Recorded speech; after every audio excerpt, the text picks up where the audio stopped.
ahead and get started. Welcome to Broker Chat. Hey, Carlin, how are you? Adam, good to see you. Hi, Good thing. everybody. Well, too. We'll get started because we know we all operate under realtor time, so we'll probably have some additional people coming on board. I missed you guys last month and no one showed up. That's the first for me. So I was like, was it something I said? I think it wasn't advertised. And so when it's not advertised, it's hard for people to show up for something they don't know is happening. So hopefully it was advertised this week. So first of all, there's not many of us on the call yet, but hopefully you hugged or kissed or high-fived a vet this weekend. You know how I feel about that. I'm an Army brat, and so we have to honor our vets. They do a lot for us, and it's the reason that we're able to do real estate and have the freedoms that we do in this land. So if you have someone in your family, make sure you give them a little bit of a shout out. All right, so my topic this week, of course, I'm going to open the floor, and since I know everyone that's on the, hey Tom, I see Tom up there. Because I know everybody on the call already, I'll just go right into everything, and we'll start. We'll stop if we get someone new. I'm Deborah Blue. I am the managing broker in the Midtown office. We now have 3 brokers with the Heart of Atlanta. We've got Tom as our qualifying broker, and then we have Angie as a managing broker for some of the other offices. So you guys have choices. You have other people you can call, and everyone's going to work with whoever makes sense for them. So that's how this goes. But we're all available to all the market centers, but I'm specifically for Midtown. The next thing we're going to talk about is I want to share my screen real quick. Let me get that started so somebody can maybe tell me. You know what? I don't see it up. Hold on one second. I want it to show. Here we go. Let me go back. Share. There you are. Okay. I want to do this before I get logged out. Can you see my screen? Yes. Okay, beautiful. So you know that every time we have a market shift or we have anything that's kind of unique to the market, when we're writing contracts, negotiating contracts, special steps, things of that nature, in Midtown, so if you're not in Midtown, this doesn't apply. In Midtown, you have a filing cabinet in Remind, and I believe either Jason or Raven may be putting some of these items also in Notion for you, but I also have a filing cabinet for you. Let me find my cursor and we'll go there. That has different special steps. And I had a couple calls this morning already about, you know, how much I've talked about due diligence and sending that inspection report. We don't need the inspection report, but if you've been to my contract class, you know that I've always said, you know, you need to let that agent know, I just need the ATAC, the amendment to address concerns. You, as the agent, need to be able to explain what your buyer wants, because what we run into is the agent is giving you the amendment to address concerns and an inspection report, and then you and the seller are deciding, you know, what they will do and what they won't do and how they're going to fix it, because you're usually not given instructions how you want it fixed, how the buyer wants it fixed. They just want it fixed. And then they want to play the game of, I'm not coming to closing because I don't like the way it was fixed. Okay. So we can't read your mind. We believe it's fixed. And so then there's this battle of it's done, it's not done, it's done, it's not done. And then I'm not coming to closing, and then breach happens, and so on and so forth. So I've created, I went to Seth's class maybe last month, and he talked about that again, because I've been asking him to please, please, please bring it up again. Well, here's something that shocked me. And as you know, I've been around for a long time, but I'm always learning. And he made the comment that if that agent sends that inspection report with the ATAC, you as the agent now have knowledge. Okay, where before we said, please don't send that, but we didn't have it in writing. We said, don't send it, and they sent it anyway. Okay, so now if you go into the forms section, See this little Quam 01 Keller Williams Atlanta Midtown? That's a file, I call it a filing cabinet. That's a filing cabinet with several, over the years, different special stips that either Seth talked about in a class or either other contract classes I've gone to that are official from an attorney. I didn't make them up. And you'll notice I put in here salesperson, I believe it, is that what I called it? Yes. Salesperson, and that might be too small for you to see. No, that's for closing. That's for closing. Let me find it. Does anybody see it before ownership disclosure? Let's see if that's it. Yes. So you have an example of an inspection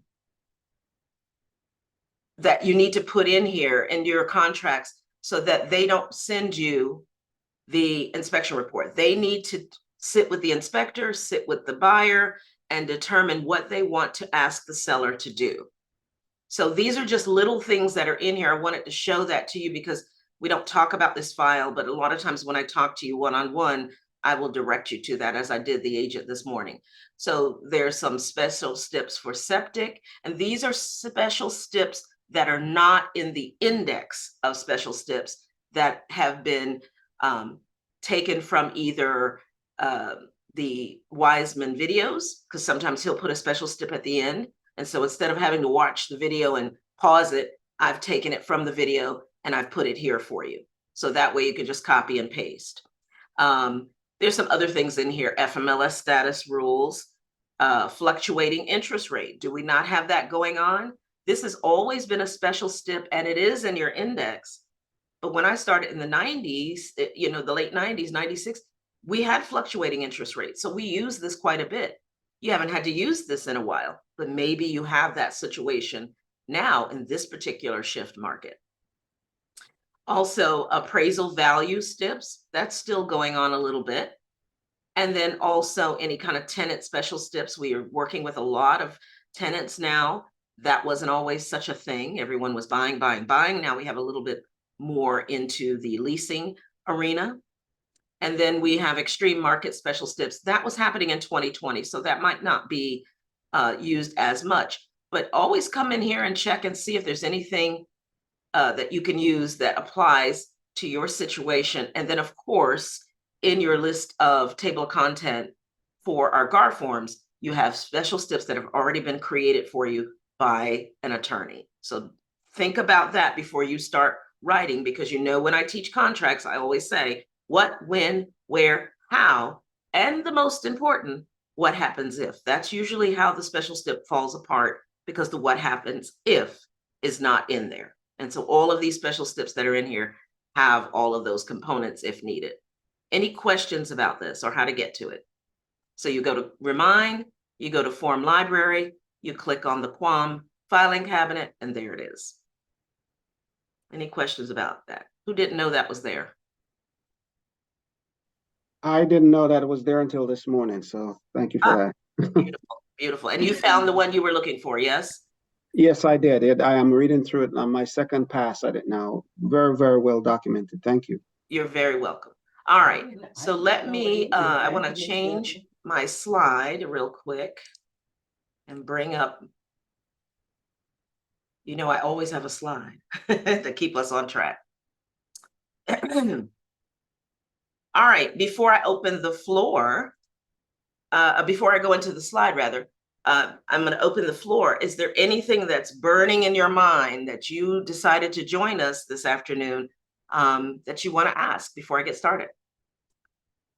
Yeah, I want to ask one thing, Deborah. This Sure. is Rohan. We're just having, how do I, from a standpoint, we have a situation where agents are coming in, making full price offer, and there's just so many loose ends where they're not either, just a lot of, they're not fully executing the contract, or they're having ridiculous dates. And we're end up arguing with agents about this. How can we head off some of those issues up front? Is there anything we can do to Can hit I some. put you on the spot? Yes, I know I can because you're good at this. Can we role play? yes. So you be the agent who is pushing back, and I'll be the listing agent. Okay, so I sent you, you got my offer, Deborah? Yes, Rohan, I did. Thank you so much. We're so excited to work with you. Well, I don't understand. I got your call, we made a full price offer and, the buyer is asking for $10,000 back. I don't know what's the problem. We gave you a full price offer. We got you an offer that you said you wanted.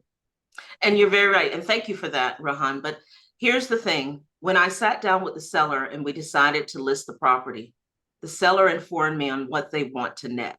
Now, that may not make a lot of sense to your buyer.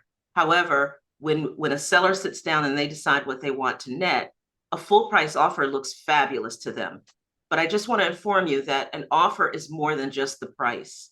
It's the terms, it's the lending versus cash. It's whether you're working with a down payment assistance, things of that nature. And in your particular case, thank you so much for making that full price offer. However, once you started asking for concessions, that started to water down that full price offer. Do you understand what I mean by that? Yeah, but this is normal. This is normal. I don't know. This is very normal for us to, get the buyer some assistance with interest rate and all that's going on. This is normal. So we gave you a full price offer. And I appreciate that you did give a full price offer. In our industry, nothing is normal, as you probably are aware of, but there are some customary things that sellers can decide that they want to negotiate with it. We also negotiate offers, so nothing is technically normal. I don't usually use that language. So to make this offer a little bit better, if your client needs that $10,000, there may be another way to give that to you, whether you offer a little bit more or you offer less closing costs, things of that nature. But I have to go by what the seller wants to do. And I've taken your offer, presented it, and completed a net sheet for them. It doesn't net them what they need. This is not personal. This is not pushback. But the offer that you have presented, full price, but asking for concessions, does not net what the seller wants to receive. Oh, if we're going to give you that, then we're going to need some more time. So we would like to, we can't close for another 2 months then. So we're going to extend the closing. Can we extend the closing until February 1st? I will check with the seller, but I know that the seller has a timeline because they are purchasing another home. So I'm not sure that that particular timeline would work for them. However, if you're able to close sooner, maybe we can do a lease back or something like that. But at the end of the day, the seller has a net that they would like to get because I am providing them the numbers so they can make a good decision about your offer. Okay, thank you. So comments, ahas from that. Thank you, Ro. What did I stick to? Thank you for the full price offer. That was very important every time you said that. But you also qualified. It was my seller has a net price and I am, working for the seller. I go with what the seller wants, however you worded it differently. But those were the two things that stuck out to me. It was like, thank you. Yes, you did give us a full price offer. However, there are other things to consider. And these are the things we considered. And this is why we cannot give you those concessions or whatever. Right. And I didn't push back with negativity by saying we can't give that to you. The seller's not going to do that, because it happens to me when a agent says the seller's not going to. Well, did you put me on hold to ask the seller, or are you speaking for the seller? Now, it's possible from a very good CETO or coming to the office or presentation with the seller has said to you, don't bring me this, don't do this. I like to get that information so I know ahead of time. But at the end of the day, I have to present that offer. I have to get the feedback from the seller, and we are the representative of our customer or client. So when we speak, we are the mouth of that person. And that information has come from that person, not from us. And also, did you hear Rohan use the word normal? Mm-hmm. This is why we were sued. Mm. What do I usually say in contract class about that word? Nope. Yep. Typical, customary, that type of thing. When you start Mhm. saying things are normal, then in the mind of the person, they believe, well, that's the way it's supposed to be done. Because didn't Rohan say that? He says, well, that's the way it is. No, that is not the way it is. Everything is negotiated. Commissions, offers, prices, closing costs, everything is negotiated. But everyone has a threshold. The buyer has a threshold, the seller has a threshold. So instead of pushing back, you've got to just keep saying, I thank you for that offer. We're going to work I'm going to try to make that work. However, with the offer and the concessions, the seller's not netting what they need to net. Now, you may have a savvy agent who will say, well, what do they need to net? You can't tell that information unless that seller gave you permission. If that seller said, look, go back and tell them I need to net at least $50,000 or $100,000 or I need to net at least $550, then you have the right to disclose that. But if you are disclosing that before the seller has given you permission, which is in the contract, the purchase and sale agreement, you are violating that listing agreement and that contract. Hey, Any Deborah, can I questions? make a comment? Yes, jump in. Hey, guys. So this is a very important part of Deborah's presentation right now.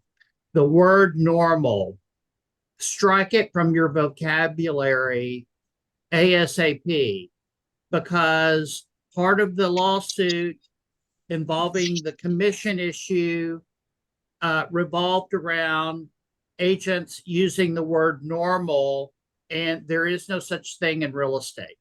So please strike that from your vocabulary right away and do not use that word again in a real estate transaction. Thank you.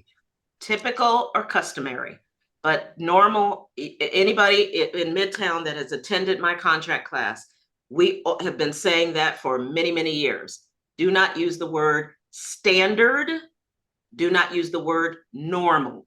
It is typical or customary in our industry for this to happen or that to happen, because then you are starting to tap dance on, oh, so you have price fixing. Oh, you have, certain things that you're aggressive about and things of that nature. So now your buyer and your seller might use that word. And usually when my buyer or seller uses that word, I will correct them and say, well, that's not normal in our industry, but it is customary. And then I explain what that looks like.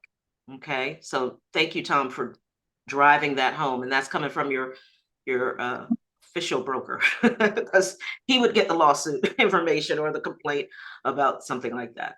All right. Any other ahas about that role play? Anybody pick up anything that was like, huh, okay. I think all just in general not matching the emotion that the other agent had. So I've been getting, whenever I talk with them, I'll get loud sighs like, oh. And me as a professional, I'm not going to match that energy. I'm going to remain professional and keep the main focus. That's very good. That's very good. Here's the thing, what I've found over the years, and for those of you that have been in the business for a hot minute, whether it's 5 minutes or 50 years, at the end of the day, I always find that when a person no longer has a way to negotiate, then it becomes, and I don't like this word, but I'm going to use it, a little bit more manipulative or bullying. Let me bully you into doing something or manipulate you into doing something. Negotiation can be manipulation, but matching the energy of aggressive, yelling, talking over, hanging up on you, all that, that's not negotiation. That's 5-year-old rolling around in the aisle of Kroger. That's what that is. And so you just calmly say, well, you know what, I will take that information back to the seller. Or if it gets unbearable, you can just say, you know what, it sounds like, are you okay? It sounds like you're having a bad day. Would you like to call me back in 10 minutes? Because you don't need to do that, because that's the complaints that we get as brokers. This agent said this and rolled their eyes and yelled at me and hung up or didn't respond to me. The didn't respond is the biggest one. It drives me absolutely crazy for someone to call me and talk for an hour about why you didn't call them back. Is that the best use of our time? Absolutely not. And by the way, in license law and code of ethics, it says we will be kind to our co-op agent, and we will return calls, emails, phone calls, pigeon delivery, fax, whatever it is they need, we will do it. So just remember that. Neil, you've got your hand up. Go right ahead. Or was that, did you ask already? Hey, Yeah, one. So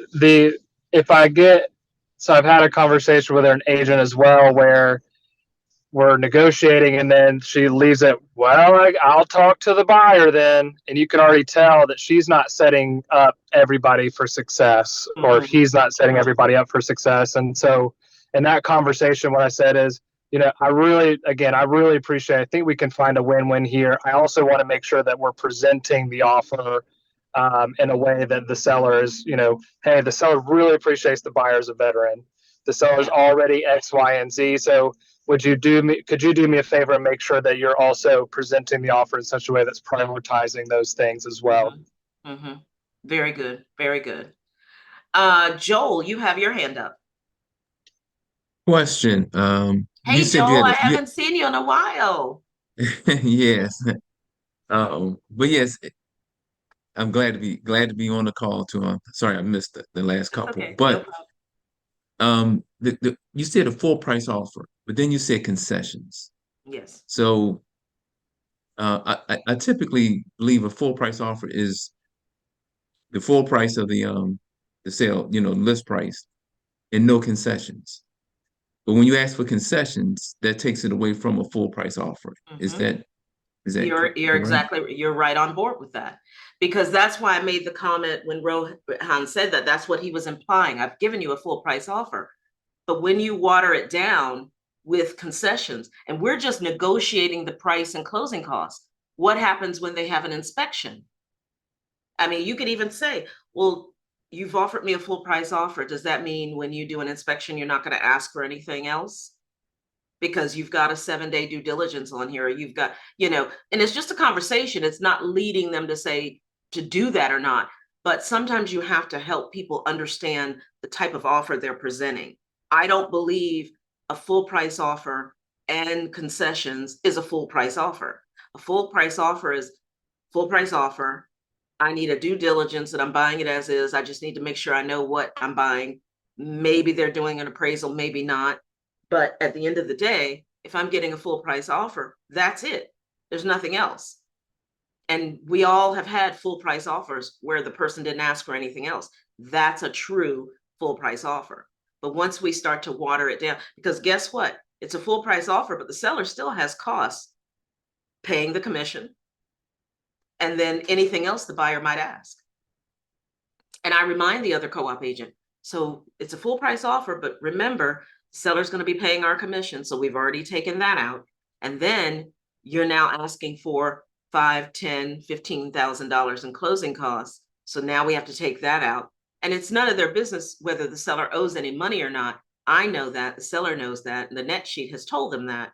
But most buyer agents, they're representing their person, and that they should. It doesn't hurt to ask. It's when it turns into something personal, when it's not personal. It's the numbers. The numbers don't lie, and the numbers are the numbers. That's it. And that's how you explain that. So thank you for sharing that. Can I ask it? Sure, go ahead. If I say this, am I saying this correctly? If I say, well, you provided us a full list price, but you asked for concessions, which then it no longer became a full price offer. That's a So great way to respond. And the thing is, I'm thinking ahead when they say that kind of thing, because I already know if there's a due diligence on there, they're going to ask for something. Whether we say yes or no to it, they're still asking for that. So it's now closing costs. It's now concessions. Maybe a warranty shows up, that's still part of concession. That's why I don't say closing costs, I say concession, because concession gotcha. encompasses all of that. So another word that you may want to add to your vocabulary, if you're not using it, is concession, because we're so trained to say closing costs. But is it just closing costs if you also ask for a warranty and if you also ask for repairs on the house? That's a concession. Thank Now, you. if I may jump in here with that, how do we position this where you've got the offer you wanted, the time frame is okay, but now you're in negotiation amendment to repairs.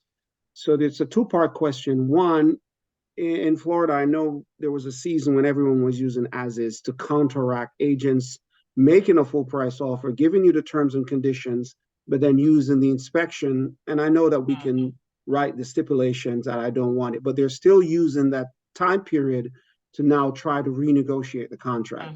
So the first question is, do you foresee a situation where we're going back to as is with the right to inspect, that type of a situation with the listing?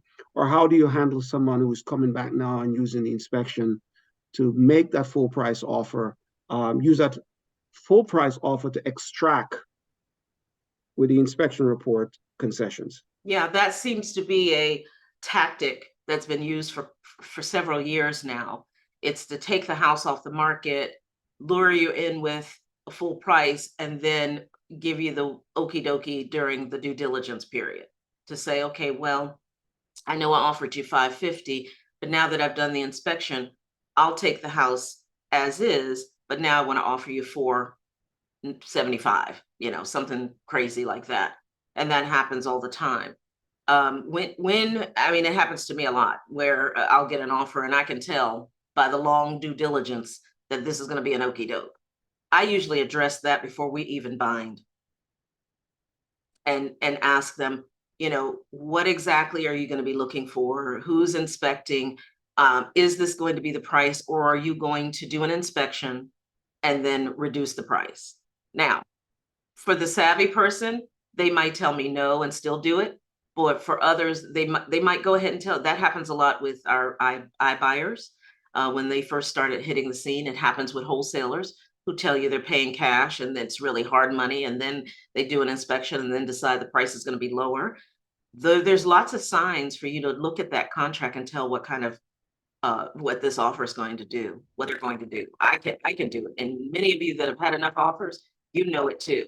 Believe your gut and ask questions and make sure you're getting all the references from the lender and so on and so forth to make sure, is this a legitimate offer, or are you going to play games? So let's say in a situation, I have 5 days inspection, legitimate offer, proof of funds, they're ready to go. But I suspect they're at that point now where I just received the amendment and they're trying to claw back, this whole list, 50 things on the list. Some of them are nonsensical, some of it's just really crazy. How do you handle that situation? When I get a list like that, first of all, if you don't have your account open for BossCat, so everybody, you probably ignored the email, but you need to go ahead and sign up for BossCat. It's something through NAR, and you can put those repairs into your portal, and they'll tell you how much. So you want to have leverage all the time. So there's no okie doke. You put that in there within the hour or 24 hours, I don't know, it just depends. You'll get a list back of how much it would cost to repair all those items, give or take a few dollars. This way, when someone says to you, oh, I want to take $50,000 off the price, but we're only talking $1,500 worth of stuff, your comeback will be, well, I've had my contractor look at this, and this is only $1,500 worth of stuff. And when I say contractor, someone who's licensed, bonded, who specializes in this, they would be able to come in here and do all of these things and include in warranty. What did I just do? Shut it down. Because people believe they can make this list long. And of course, that's going to scare your seller, like, oh my gosh, this is not a new house. And all the things that sellers will say. But if you will be proactive as the professionals that we are, and you may have your favorite contractor or handy person as well, but BossCat is a free service to us. You upload it. You can upload the ATAC. You can upload if you have the inspection, you shouldn't have it, but you can upload the ATAC. They'll call you if they have additional questions, and then they'll give you an itemized list of what it would cost to fix all of those items. Now you've got a price. You tell your seller, okay, this ATAC, don't be afraid of 50 items. I just got them priced. It's $1,500. They're asking for $50,000. We will counter back and say, we'll fix this, and you hire BossCat, or we'll lower the price by $1,500 if that's something the seller is willing to do. You see how I'm combating that? We are always supposed to stay 2 steps ahead of everything instead of acting in the moment and panicking. So Boss Cat is BOSSCAT. I think when you enter it, it's might be Boss Cat Homes or something like that. I should have looked it up for you, but I didn't know this question was going to come up. They used to be Punch List USA, and It's Boss Cat purchased them. It's Boscat Home. I'll put the URL in the. Would you put the URL in there? Yeah. Everyone received an email 2 months ago to, if you didn't already have an account, set it up. Whether you use it or not is your business, but at least it's there. You can refer your investors. They do repairs, renovations, and maintenance, and they warrant their work. I just added another member to your team. Does that help you, Joel? Yes. You talking about Rohan? I think it was Rohan's Oh, it's question. right. Okay, yes. Yeah, it's up. And you did share this in the class. And some of these, I know I want to bring it up here for the group as well, because Yes. there's a lot of things that, I'm experiencing, and I'm working with other agents who are dealing with certain things. And I thought, you know what? If I'm having some struggles with these, other agents may have it. So I'm just bringing it up Yeah. for everyone. Everyone on this call is having that, including myself, Tom, everybody. We all run into that. So thank you for bringing that up. Rohan spoke to me this morning, and I'm glad he's here to bring that up again, because everyone could use this. And so if you're new to the business and you don't have a team yet, or vendors that you can go to, NAR, they provide a lot of, I know they're under fire right now, but if you open those emails and pay attention to some of the stuff they give us, there's some really good things in there to add to your business. And I've used them. I've got an investor using them to do a renovation right now. They typically, I'll tell you, our deal was 30% upfront and the rest when it closes on the renovation. You can't get any better than that. All right. Repairs have been a little high, but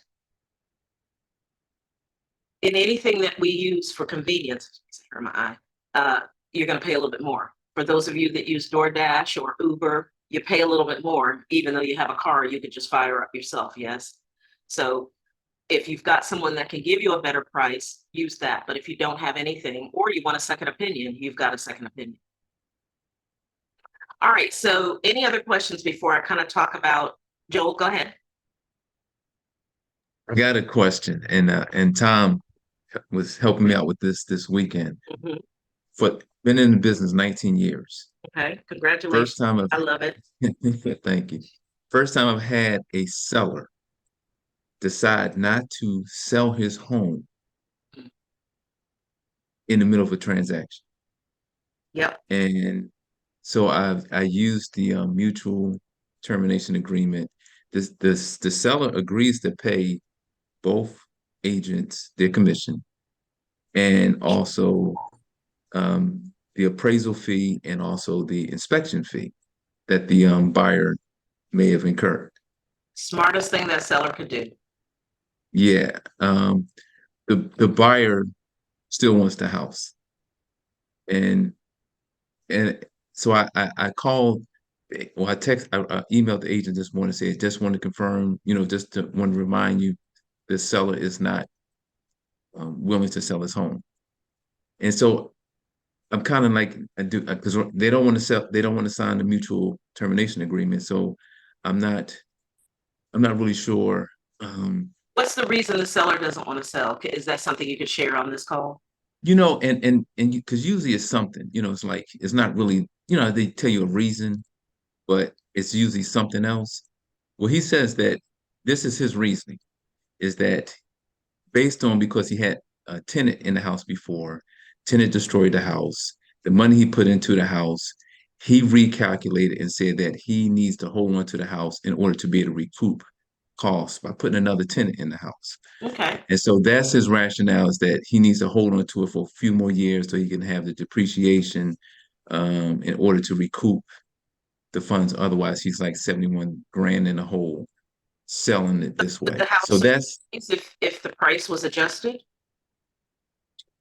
we got a full price offer. I understand you got a full price offer, but he's also giving you pushback that at that price, he's still not recouping what he believes because a Right. person, he may not understand numbers. So here's another nugget. This is what happens when you come to broker chat, you get nuggets. That's So what I look for. versus value. Realtor.com comes out with cost versus value, and it might be cost vs value.com. And you will look at the South Atlantic, no, yeah, section. And it'll break down if you added a master bedroom, this is this, or we should say primary now, I guess. If you put in a new kitchen, here's what you would recoup. So if you spent 30,000 for a new kitchen and you did, there's top shelf, which would be luxury, moderate, and then builder grade. And it'll give you the percentage. Consumers think if I spent 30, I'm supposed to get 30. That's not how it works. That's not how an appraiser would give you the value for it either. So maybe 30,000 would only add 16%. I'm just making that up because I don't have it in front of me. That comes out every October. Set yourself up to get a reminder when that new list comes out. I share that with my investors because when they get a little overzealous with the property, I'm like, we're not going to recoup that and you're going to ask me to sell this for more. Okay, so bring that tile down from, luxury to moderate, and we'll be fine. See, this is how you become a consultant. You know how I'm always teasing in the contract class, be a consultant. And you're a consultant. This is the market for adding value. It's always been a market for adding value. But the reason the lawsuit happened is because our consumers don't understand our value. And I agree as to why they might think that. Because we don't stay on top of our skill set. Okay, some people get their license, one and done. No, this market is changing as we're on this call right now.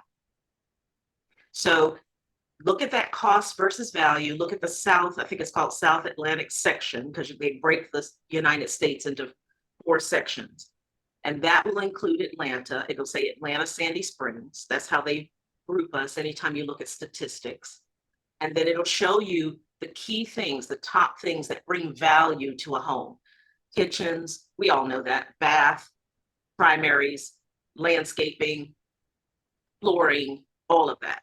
Now you become a consultant to, you know what, Mr. and Mrs. Seller, thank you so much for showing me your home. You've done a fabulous job. Do you mind if I tell you what value you've added to the home? Because it's not dollar for dollar. That was a script, by the way. Does everybody understand that? Yes. Yes. Cool.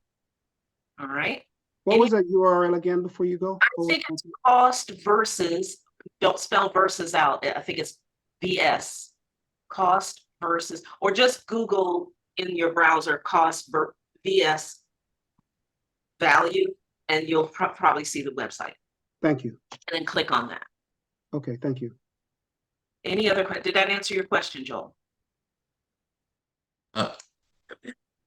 Well, I mean, that helps as far as the cost versus value because he renovated the whole house, and a lot of it just had to do with mold. He put in about $100,000 because of the house was torn up, and that's his mindset.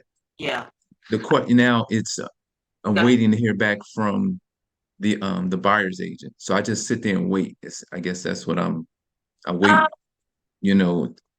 To wait because number one, you're on this call today. You may have received some new information that you could go back to the seller and say, hey, I know you want to wait. Acknowledge their wait because you don't want to come off as I'm not respecting your decision.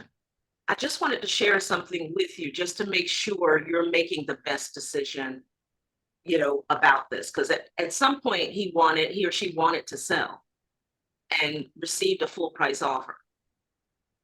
We don't have a crystal ball to know what 2-3 years or whatever it is he's going to hold it for is going to look like. What if it depreciates? Now he's underwater and he could have taken an offer that made him whole or close to whole. So That is why when I teach contract classes, I always talk about the net sheet that every CTO coming to the office or every listing appointment should have a net sheet. So people, because people are visual, they're not doing math in their head.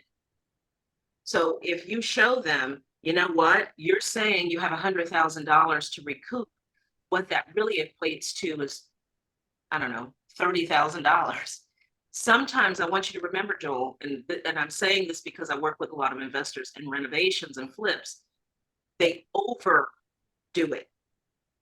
Okay, it all looked great, but maybe 70,000 should have really been a 50,000 renovation, or 100,000 should have really been a 70,000. That kind of thing. Maybe they've over improved. There is such thing as over improving. So if you over improve expecting to get all of that money back, you could end up waiting for a while. And oh, by the way, the market could change and now you're underwater. We have a lot of underwater people out there right now that are silent. You know who they are? Those 2020 buyers who paid 50, 60, 70, $100,000 over ask. Yes, we've appreciated, but did they overpay? And will they have to stay in that house 10 years, 15 years before they actually could break even or make a profit? As long as we keep going up, but things that come up also come back. That's consulting. So I would say, to give you a suggestion, is to figure out what did he actually do, or you could do an appraisal based on everything that he did. Do an appraisal. We did one prior to. You did, and so Yeah. the price that you listed is what the appraisal said. A difference of $3,000. Wow. So you just proved my point that I just took 5 minutes to talk about. That is what the house is worth today. Right. Well, I mean, we appraised it before we put it on the market. So why would he think that his 100,000 should be more? Like I said, this is a strange. I mean, I've talked to him for, trust me, quite a bit, Yeah, and to understand, because usually it's something, more than what's on the surface, totally. and yeah, but in his mind, I mean, he's just this. That's his reality. Yeah. You know what I'm And here's saying? the thing, I don't push against anybody's reality. Our job is to be consultants and give all the facts. And then you have to let them sleep on it. But sometimes when people call me about things, they're just pushing and pushing. I'm like, look, if someone were to push you that hard, would you make a decision? Let them sleep on it, because you don't know the pillow talk the night before. And they may wake up and go, I feel different about this today. But if you keep pushing and pushing and a person feels trapped in a corner, they're going to push back and say, no, go away. I'll sign it. I'm done. Now, as far as the buyer is concerned, there's not really anything the buyer can do. The seller is making them whole. You're the first person I've heard in a long time that the seller was agreeing to do all of these things, because most of the time the seller just says, pick rocks, too bad, I'm not selling. And then it becomes a whole lawsuit. So I would say if the buyer really wanted the house, they could always rent and get first right of refusal and say, when you do change your mind, call me first. That kind of thing. And or is the seller living in the house? No, I mean, he used to live in the house years ago, but he's military, so he moved. So he's in Virginia now. He could do a lease purchase. Did you share that with him? No, I didn't. He could do a lease purchase, and if he thinks that his 100,000 will be more viable, or whatever the amount is he's looking for will be more viable after 2 years, he might say, well, look, I'll lease purchase the house to you. You've got to put 50,000 down or something like that. But I don't want to close until 2025. Is that not a potential solution? Buyer gets the house, seller gets money up front that's non-refundable. And if he has a mortgage on it, they're making the payments. It could be possible if they both agree. But yeah, that's a. it's an option to say, hey, I don't know if you've heard of lease purchase. Let me tell you how we could make this a win-win. But I would put enough money up to make your seller happy and make it hurt for the buyer that they don't walk away. It doesn't mean they wouldn't, because people are really surprising me these days. But I've only had in 27 years one lease purchase that didn't go right. Because we used that probably in the late 2000s when things were hard to sell. We would do lease purchase and then they would close, 12 months or 18 months later. And everybody was happy, but they put enough money up front that was non-refundable. So Gotcha. that's an option too. Okay. Don't Thank forget all your real estate options, you guys. It's not just living room, dining room, great room, conventional, VA, and FHA. We are now in a market of, leading me into home lender. Here's what I'm hearing, and here's what I'm finding, different calls that I'm getting. When something goes on in your transaction, I'll give you an example of one that happened a few weeks ago. The deal fell apart for this particular agent. The buyer had a car note that was not on the credit report. And I'm just going to say, lender probably dropped the ball in not noticing on the bank statements a payment every month that went out. So that should have been a red flag. I don't know why, but it wasn't. And they had to bring an additional, I think it was $10,000 that they didn't have. Had the lender caught that sooner, then that could have, of course, been negotiated some kind of way or whatever. So the deal ended up dying. The buyer lost their earnest money because they couldn't get financing. The agent tried to get the appraisal a little bit higher, appeal the appraisal to see if they could roll those closing costs in. That didn't work. It was a good idea and a good effort, but it didn't work. It was a VA loan. So we all know VA is a little bit more conservative. And they don't do that kind of thing. They're not going to, if the vet wants to pay the difference, they can do that, but he didn't have that. So the buyer didn't qualify. That is something that buyer should have said when they did their application. I've got a car note, I've got this, I've got that. So apparently it wasn't on the application, and the lender didn't catch it on the buyer's bank statements. So when you are interviewing buyers and sellers, this happened to me many, many moons ago, where I have always done net sheets from first day as an agent. And I appeared at the closing and I was there first so I could look over the settlement statement, or we called it HUD then. And I wanted to make sure everything matched because I didn't get it early. They didn't have it ready for me early. So I arrived early so I could look it over. When I got there, they were getting no money. Now, I was still quite new in the business, so I was freaking out inside, not on the exterior, but on inside. And I was calculating my commission like, oh my gosh, I don't have enough to help out here. What is going on? When they arrived, they started laughing at me and they said, oh no, you did your job. We forgot to tell you we had a third mortgage. So I knew about 1 and 2 because of my language in the meeting. I said, do you have a first or second mortgage? Because back then that was kind of common to see, and because people were using their homes like ATMs. And so they said, oh yeah, we have a first and a second. Who would have thought to ask, do you have a third? And they had a credit card that was attached to the home, and they had used that as well. So they were breaking even. And I didn't know that. So now I don't say that anymore. Do you have any encumbrances on this home that we need to pay or deal with? Are there any sharing of driveways, all that kind of stuff? Because people don't think that's important to us. And that's important to us because we need to tell, in some cases, the lender, or in some cases, tell the closing attorney.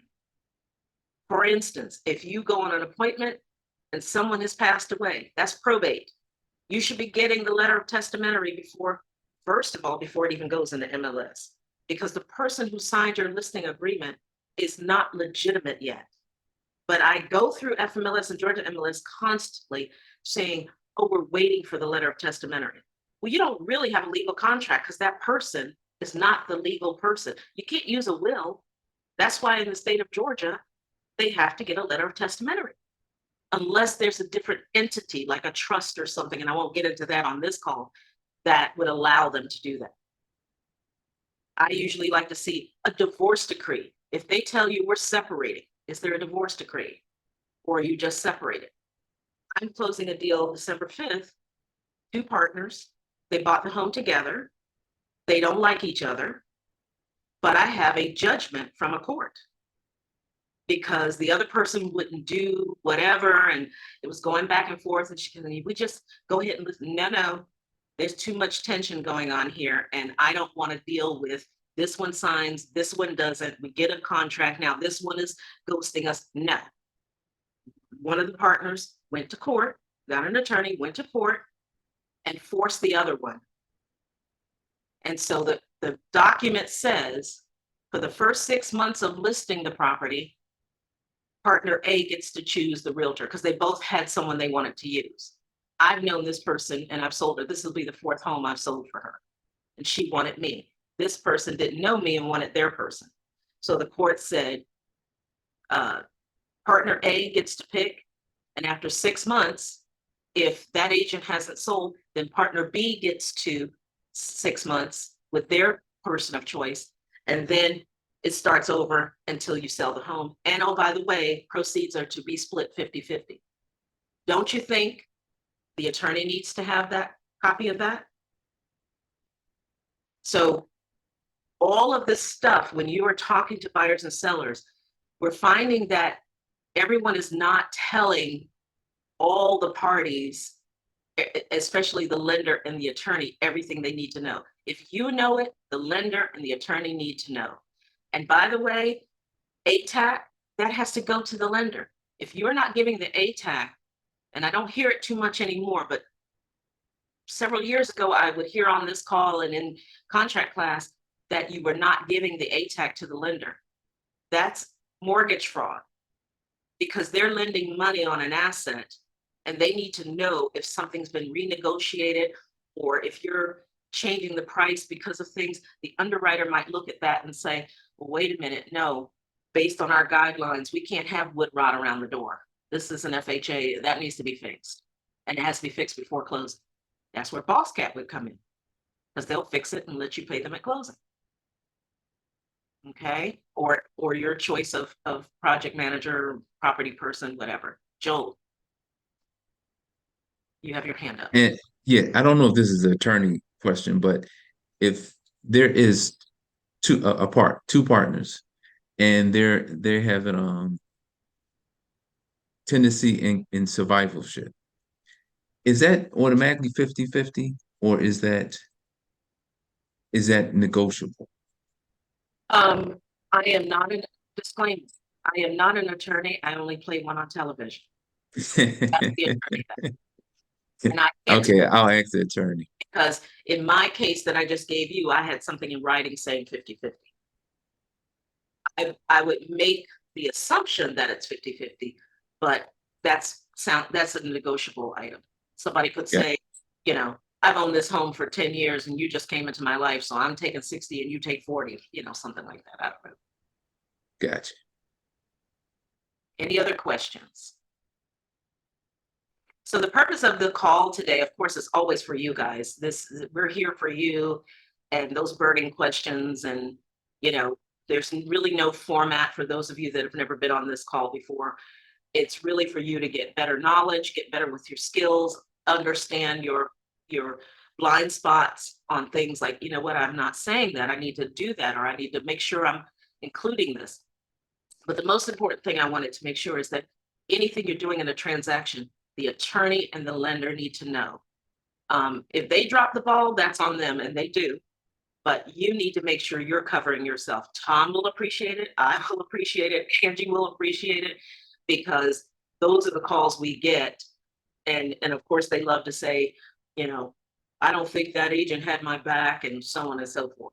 Also, I want to remind everyone, what does uni mean? Anybody, everybody can yell it out at once. UNI. One. Once. So let's talk about unilateral 8-day. I thought it was a trick, Contract I thought it was a says, trick question. yes. Say it again. I thought it was a trick question. Oh, no, well, it was. And so you guys are like, should I answer? But I know this group is sharp, so I know you know it. The contract reads buyer and the word OR, not AND. And lately, there's been this surge of buyer uses the unilateral and then the seller uses the unilateral. It doesn't say and, it's or. Buyer or seller, and it's for 3 reasons. They haven't received their CD, the loan is not complete, or the title is not clear. That's it. Now think of that unilateral as that's a trump card. Okay? Does it make sense for you to do a mutual and then do a uni? Or if you know the lender says or the attorney says, oh, I'll have this done in a couple of days, then it might make sense to use the 8-day unilateral. So you as the consultant have to figure out what's the best use. Is it a mutual agreement that we're going to extend, or do we need to use the unilateral? And a lot of times agents are using the unilateral as a, we're not ready, let me just throw that out there because they can't do anything about it. But then once you use it, you can't use anything else. So the seller can just silently wait. And then at the end of that, tell you, kick rocks. You're not ready, I'm not signing a mutual. So be strategic in some of the forms that you're using. Because I'm getting calls now that, you know, people are both parties are using it, and there is no both parties. It's unilateral. Mutual is 2 or more. Unilateral is 1 time. Also, what happened this weekend? Her question, Ron. What happened this weekend? What did we celebrate? Veterans Veterans Day. Day. Memorial Day. Who said Memorial Day? It's me. Veterans Day, it's me. It's Behind me. it, that was May. Veterans Day. And Veterans Day has always been the 11th of November, and sometimes it falls on a Monday, which would have been a banking day. So the banks most likely were closed Saturday, because a lot of times your bank is open on Saturday, but banks can't be closed more than 2 days. So I don't know what day they closed, if they just closed on Saturday. But today is a banking day. So if you wrote a unilateral, you wrote something. So the contract states for closing only that if your closing falls on a Saturday and it's a holiday, you'll close the next business day. Now your closing shouldn't fall on a Saturday, because if you looked at your calendar when you wrote your contract, you make sure you're falling on a business day. But I bring that up because we are in holiday season. Start paying attention to your dates. November, we have Thanksgiving. What is typical? Thursday and Friday. Doesn't necessarily mean your closing attorney is going to be closed both days, but typically they are. And if you don't know, ask. Same thing with your lender. Vacations start, skeleton staff, all that kind of stuff. Start paying attention so that you don't run into due diligence delays and things of that nature. If you do make that mistake, what should you be doing? What should you use? Amendment to the agreement. Or To amendment to, extend. or extend. Yeah. The first thing is to make sure you look at the calendar and set it up appropriately. But if you messed up and you didn't, then you're going to extend. And if you're extending, make sure you're extending your financing contingency, your appraisal contingency. Otherwise, you may find yourself losing dates for the buyer that they can't come back from, because now their earnest money will go hard. Does that make sense?